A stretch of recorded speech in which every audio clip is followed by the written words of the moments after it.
My name's Layla, a 34-year-old who thought she had it all sorted out. I was a part-time accountant, juggling numbers by day and living the simple, happy life I'd always wanted with Mark, my husband. He was a manager at a decent firm, and together, we were the picture of modest contentment. That was until his promotion turned our modest life into something unrecognizable. Initially, Mark's promotion felt like a blessing. "We've hit the jackpot, Layla," he exclaimed the night he got the news. His eyes sparkled with the same warmth I fell in love with. "You won't have to work anymore. How about you take care of our nest while I hustle for the both of us?" It sounded like a dream, but dreams often turn into nightmares. As the money flowed in, Mark's humility flowed out. His once gentle demeanor was replaced by an air of superiority that filled every corner of our home, suffocating me. He started coming home late, reeking of arrogance and expensive cologne. "Layla, this house looks like a dump. Can't you do better?" His words were like daggers, each one striking deep into my heart. "I'm trying, Mark. I'm doing all I can," I'd reply, my voice barely a whisper, trying to hold on to the fragments of the man I married. The house I once took pride in turned into a battlefield, with Mark as the relentless commander. "I didn't marry you to have a partner, Layla. I married you for comfort, for someone to clean up after me," he'd declare, his words slicing through the air like a blade. His cruelty knew no bounds. "You can't even give me a child. What good are you, Layla?" he'd shout, each word a blow to my womanhood. I'd look away, but he'd grab my chin, forcing me to meet his cold gaze. "Look at me when I'm talking to you. Is this what you want? To be a useless wife?"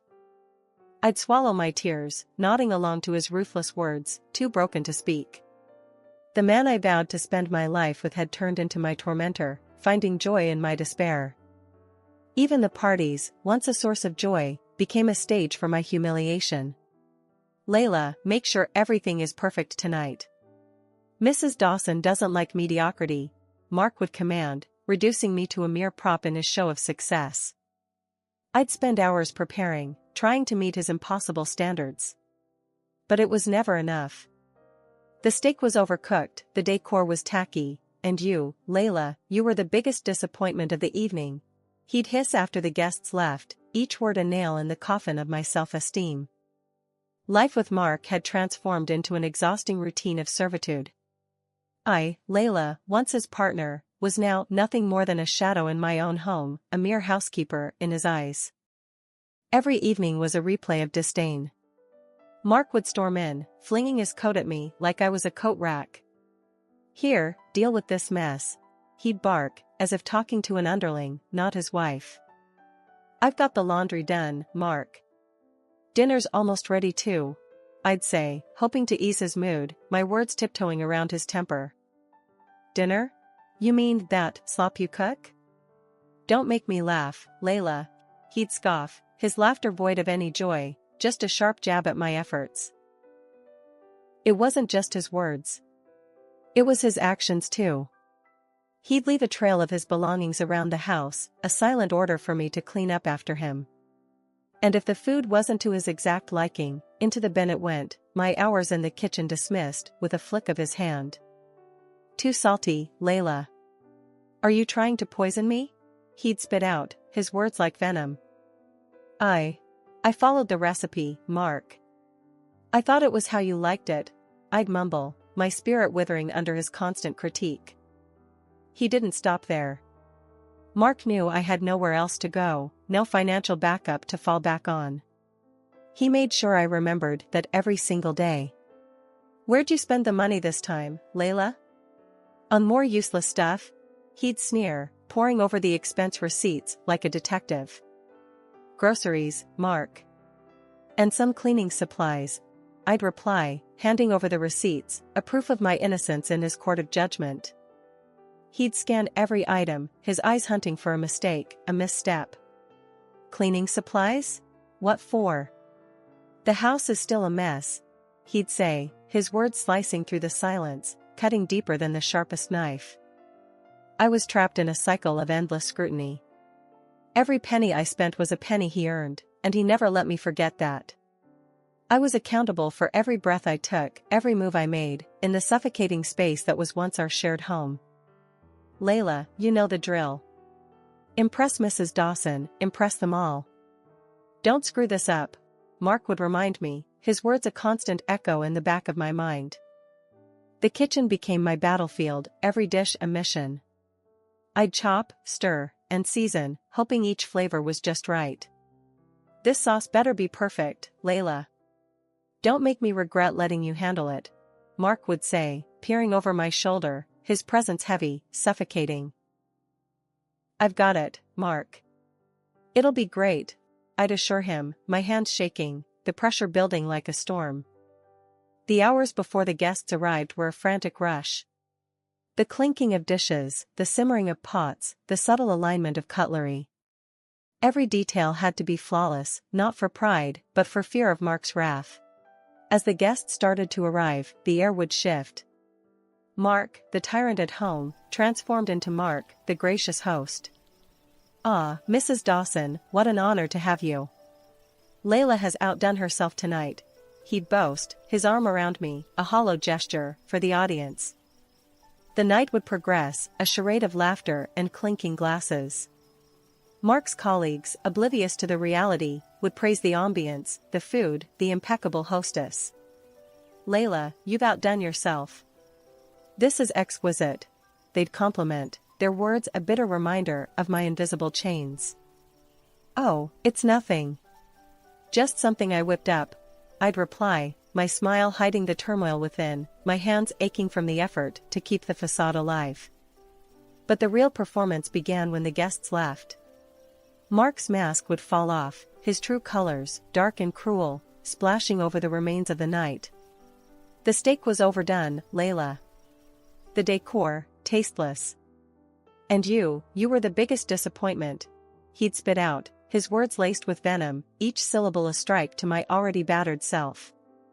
But the night wasn't over until Mark had his say, away from the prying eyes of the world. The salad was wilted, Layla. And those curtains? A tacky choice. You always find a way to embarrass me, he'd hiss, his words a torrent, washing away any sense of accomplishment I might have felt. I tried, Mark. I really did. Mrs. Dawson seemed to enjoy it. I'd defend weakly, my defense crumbling under his intense glare. Seemed? I don't pay you for seemed, Layla. I need perfection. You can't even get a simple party right, he'd retort, his voice cold, devoid of any understanding or love. The aftermath of the parties was always the same. The silence of the house echoed my loneliness, the leftover dishes a metaphor for my life with Mark, a mess, waiting to be cleaned up, waiting for a new day to start the charade all over again. The days turned into weeks, and the weeks into months, each one bringing a heavier silence and a colder distance between Mark and me. It wasn't just the contempt or the harsh words anymore, it was something else, something more sinister, lurking in the shadows of our hollow home. Mark's late nights became more frequent, each return home later than the last, each excuse more flimsy than the one before. Work, Layla. It's all work. You wouldn't understand, he'd say, his words slurred, the stench of alcohol mixed with something sweeter, something unfamiliar, clinging to his clothes. I tried to ignore it, to bury my suspicions under the mountain of my daily chores. But the whispers in my mind grew louder, impossible to silence. Mark, you're home late again. Is everything okay at work? I'd ask, my voice shaky, tiptoeing around the truth I was too afraid to face. Everything's fine, Layla. Better than fine. Stop nagging, would you? He'd snap, his eyes avoiding mine, his body language screaming the lies his mouth wouldn't admit. The signs were there, bold and glaring. The late-night calls he'd quickly silence, the sudden spritz of cologne before he'd leave the house, the way his eyes stopped meeting mine. Who was on the phone, Mark? It sounded important. I'd inquire, my heart pounding against my chest, bracing for his reaction. Business, Layla. Just business. Why can't you just mind your own? He'd retort, his impatience a thick veil, covering the truth. It wasn't just his words or his actions, it was the gut-wrenching feeling that crept up on me in the dead of night, the realization that the man I shared my bed with was a stranger, his thoughts, his desires, existing in a world I was no longer a part of. Mark's late returns had become the norm, each night a repeat of the last. His excuses were thin, his demeanor colder, each step echoing in the hollow space between us. The smell of alcohol had become a part of him, a constant reminder of the distance growing between us. "Mark, it's late. You smell of liquor again. Where were you?" I'd ask, my voice low, barely hiding the tremble of my fears. "It's none of your business, Layla. Just mind your chores and stop prying," he'd snap back, his words sharp, cutting through the tense air. The nights dragged on, each one longer than the last. Mark's presence in the house felt like a storm, unsettling and unpredictable. One night, it all came to a head. He stumbled through the door, more inebriated than usual, a cloud of unfamiliar perfume trailing behind him. "Here, deal with this," he slurred, tossing his coat at me like I was nothing more than a coat rack. "Clean it. I need it for tomorrow," he commanded before staggering off to bed, leaving me standing there, coat in hand, heart in pieces. As I started to shake out the coat, something unexpected fell to the floor. It was a document, official and ominous. I picked it up, my hands trembling, my mind racing. It was a divorce application, completed and signed. Mark's signature, a mark of the end, lay there, stark and final. I stood there, stunned, the paper heavy in my hands. Then, something unexpected happened. A laugh escaped my lips, not a laugh of joy, but one of realization. This was it, the last straw, the final insult to the injury that had been my life with Mark. But I said nothing to him. No, this wasn't a moment for words. This was a moment for action, for decisions, for change. I took a deep breath, the weight of the years bearing down on me, the weight of the decision lifting me. That night, I didn't cry. I didn't question. I didn't doubt. I made a choice to act, to move forward, to reclaim the life that had been mine before it became ours. Mark had made his move, and now it was my turn. The path wouldn't be easy, but the hardest decisions rarely are. That morning, the sun seemed to shine a bit differently, casting a new light on the familiar walls of the home I shared with Mark. I handed him his coat, freshly cleaned, a routine task that felt strangely final. He barely acknowledged it, his mind already on the day ahead. "Layla, what's for breakfast?" "Make it quick, I'm in a hurry," Mark said, his voice sharp, slicing through the quiet morning. I replied with a calm I hadn't felt in years. "It's almost ready, Mark. Your usual." He grunted in response, his attention fixed on his phone. As he ate, I noticed how the distance between us had grown, a chasm that no words or actions could bridge anymore. When he finished, he pushed the plate away and stood up, ready to leave for work. "Remember, Layla, we have guests tonight.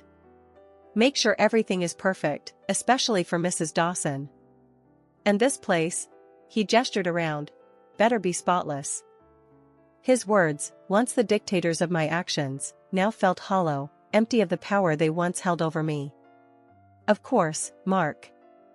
Everything will be ready," I said, the edges of my lips curling into a faint, knowing smile. After he left, the silence of the house enveloped me. It wasn't suffocating anymore, it was liberating. I looked at the divorce papers I had signed and filed at court.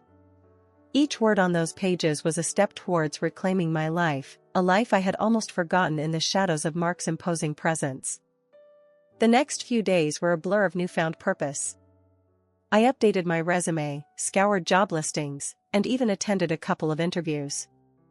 The world outside, which I had viewed through the tinted glasses of my married life, now opened up with colors of hope and possibilities. Then, one morning, as if on cue with the life I was slowly leaving behind, Mark announced another one of his parties. "Layla, we're having guests tonight.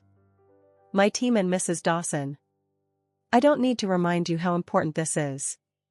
Get the house ready, and the dinner better be impressive." His words fell on deaf ears. The Layla he was addressing no longer existed. I wasn't the trembling, eager to please wife anymore.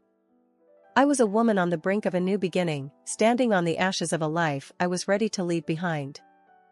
He left for work, and the house felt different. It felt like my space, not the battleground it used to be. I made myself a simple lunch, savoring each bite, each moment of quiet, knowing that the evening would bring the final act of the farce my marriage had become. As I sat there, eating, the realization of my newfound freedom filled me with a sense of peace. For the first time in what felt like forever, I wasn't worried about the evening, about the guests, about Mark's impossible standards. I had stepped out of the role he had cast me in, shedding the character of the docile, subservient wife.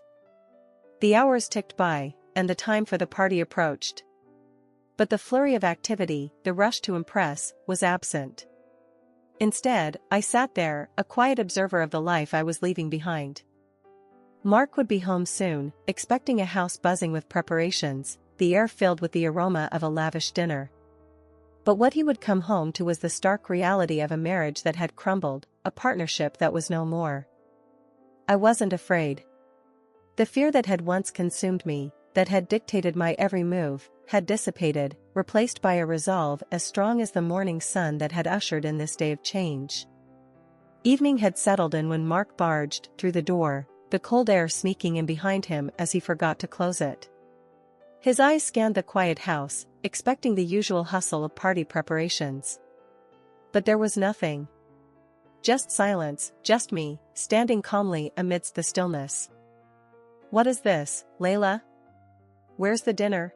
The guests, they could be here any minute," he bellowed, his voice echoing in the empty space. I met his gaze, my voice calm, but firm. "There's no dinner, Mark. No party. We're divorced. I don't owe you anything anymore," I declared, the truth hanging heavy between us. His face went from anger to shock, his mouth opening and closing, struggling to grasp the reality I laid before him. "Divorced? What nonsense is this, Layla? You're talking crazy," he stammered, his composure slipping. "Not nonsense, Mark. Fact. Remember the divorce papers you had in your coat? I found them, signed them, and filed them. It's done," I said, each word deliberate, each syllable sealing the end of our farce. His shock turned to rage, his words a desperate attempt to regain control. "You fool. That was just to show my boss, Mrs. Dawson, to get her off my back. She's my lover. Do you think I got a promotion at work? I would never actually divorce you. She's old, Layla, way older and scarier than you. It was all for the promotion, don't you see?" He spat out, his words twisted, trying to weave a new web of lies. I listened, the absurdity of his excuses almost laughable. So, it was all a game? The boss, the divorce, all for a promotion? So you smelled like Mrs. Dawson's perfume? Or do you have another woman? I asked, my voice steady, my resolve unshaken. He laughed until he cried. "You're right, silly. I have a stunning mistress, young and beautiful. You and Mrs. Dawson are no match for her, I'm just playing with you." But his smirk faded, his words trailing off into silence as a cough echoed through the room. We both turned towards the sound, the forgotten open door, framing the figure standing there. His boss, her expression cold and piercing, her eyes locked on Mark. His colleagues, a mix of confusion and disbelief on their faces. The room was still, the tension palpable. Mark's boss, her face a mask of fury, stood over him. "Mark, explain yourself. Was this all just a game for you? Using me to climb the career ladder?" she demanded, her voice cutting through the silence like a knife. Mark, the color drained from his face, dropped to his knees. His usual arrogance was gone, replaced by desperation. No, you've got it all wrong. It's not like that at all. I respect you immensely. Please, you have to believe me," he pleaded, his hands clasped together, his eyes begging for a shred of mercy. But there was no mercy in his boss's eyes, only contempt. "Respect? You dare talk about respect after what I just heard? You're a disgrace, Mark. Not only have you made a mockery of our personal relationship, but you've also shown your true colors as a man. She spat, her words laced with disgust. I'm sorry, truly sorry. It was a mistake, a terrible mistake.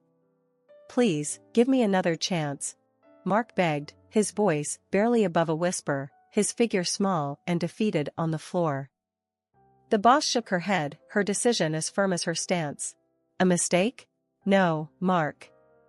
This was a calculated move on your part, and it's going to cost you. As of tomorrow, you are no longer employed at my company. And trust me, I'll make sure your reputation follows you wherever you go. No decent company will touch you after this, she declared, her verdict final. With that, she turned on her heel and left, her presence leaving a void that was quickly filled by a heavy, suffocating silence. One by one, Mark's colleagues followed, their quick glances of pity and disdain a clear sign of the social and professional ostracism that awaited him. And there he was, Mark, still on his knees, the mighty man reduced to a crumpled figure of defeat.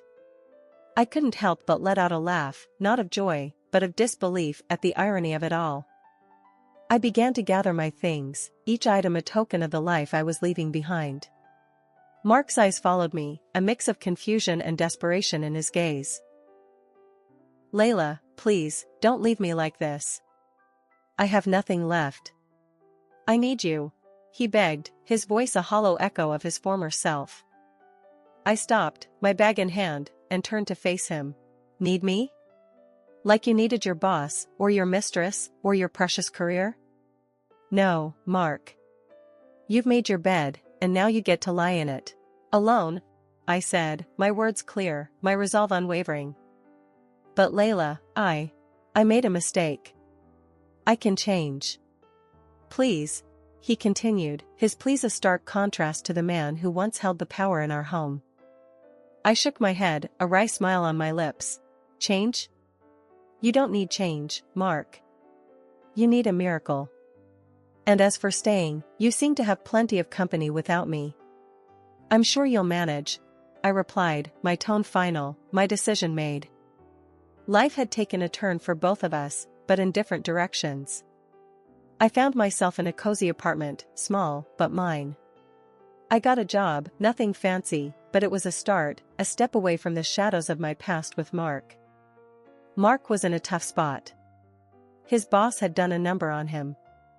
Everywhere he tried, doors slammed shut. His big-time career was now just a pile of dust. He was left picking up odd jobs here and there, nothing official, just enough to scrape by.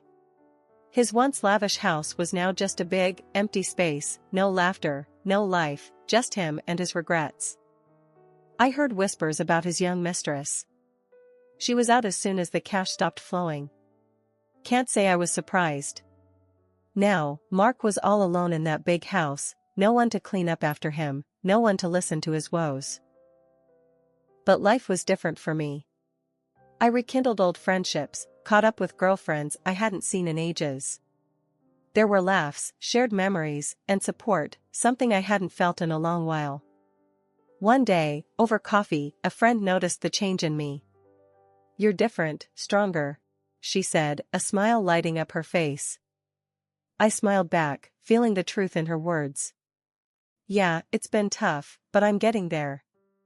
Thinking about getting some help, too. Talking to a psychologist, you know? She nodded, understanding in her eyes. That's great, really great. You're taking control, moving on. Mark's loss, totally. I chuckled, the sound light and free. Yeah, Mark's on his own path now. Heard he's barely getting by. His mistress left him, too. Her eyes widened. Seriously? Wow, that's rough. But you're doing good, right? Reconnecting with folks, thinking about therapy? I nodded, a sense of pride swelling in my chest. Yeah, it feels right. It's about time I took care of myself, you know? Life had changed, and so had I. The apartment slowly filled with traces of a new beginning.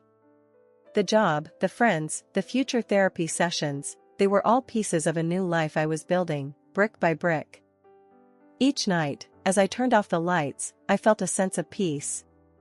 I had faced the storm, emerged stronger, and was now ready for whatever lay ahead. A new day, a new challenge, a new horizon. Not as Mark's shadow, but as my own person, unafraid and undeterred, ready to write my own story.